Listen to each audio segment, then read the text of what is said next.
started in 2003. I was diagnosed with an unusual tumor in my leg called a sarcoma. I had to go through surgery, chemotherapy, and radiation therapy.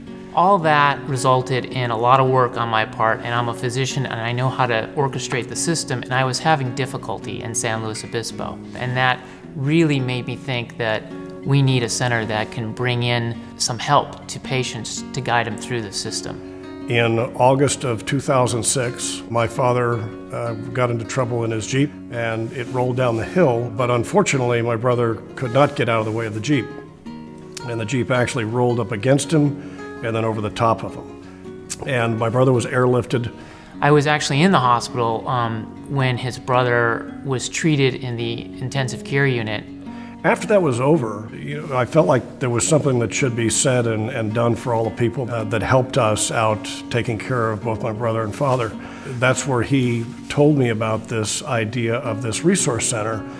And I learned that his sister was, tragically involved with cancer. And Bunny initially was diagnosed in 1988 with Hodgkin's lymphoma. When the breast cancer resurfaced, we went everywhere. And she ended up having a surgery, reconstructed.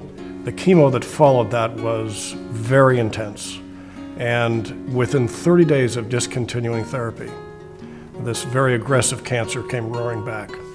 The physical and emotional devastation that my sister was going through was just, it was too much. So the next step was, unfortunately, hospice. And she lasted about 3 days. There's a real connection that people who have had to deal with this firsthand, they get it, and they want to support it. We want to do something special here on the Central Coast, and one of those things is the Hearst Cancer Resource Center. When I first discovered that I had a small tumor in my ribcage, I did seek medical help immediately, but I needed to have somebody to talk to put it all together. And it was really great to have a nurse navigator at the center. It was wonderful to have somebody look at you as a whole person rather than as some aspect of a disease that you have. The center sponsors diet lectures, there's exercise, there's a lot of discussion about lifestyle and even finance. And you're with people who have been through the cancer program and who are recovering from cancer. They show strength and they show a positive attitude. There was an information board and there's a survivor workshop. It's a very welcoming place. They were very helpful to me in providing wigs because I lost all my hair. Every time I visited the cancer center has been a breakthrough because I came with a question and I came back with one or more answers that were good for me. Having a plan and being able to follow that trail is an important morale booster for anybody and anybody's family facing this sort of diagnoses. My hope would be that more men feel safe and comfortable coming to this kind of a process.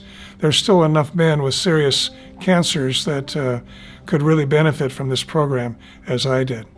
And this center really has brought together all those services that we really needed. Having a nurse navigator and other folks helping you out, it's special. Early on, when we first put this together, I think we were seeing like 150 patient visits a month. And what is it now? 600. 600 patient visits a month, because the center is open to not just French hospital patients, open to whoever walks through the doors. The endowment covers the expenses to, run the center. But remember, everyone who walks in that center doesn't have to pay a dime.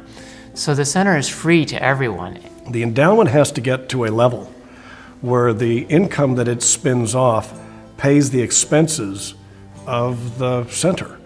So we need to raise sufficient money so that the expenses can be paid for without dipping into the principal, therefore giving it a life in perpetuity. That's what our goal is, to leave a legacy, to help our friends and family and their children.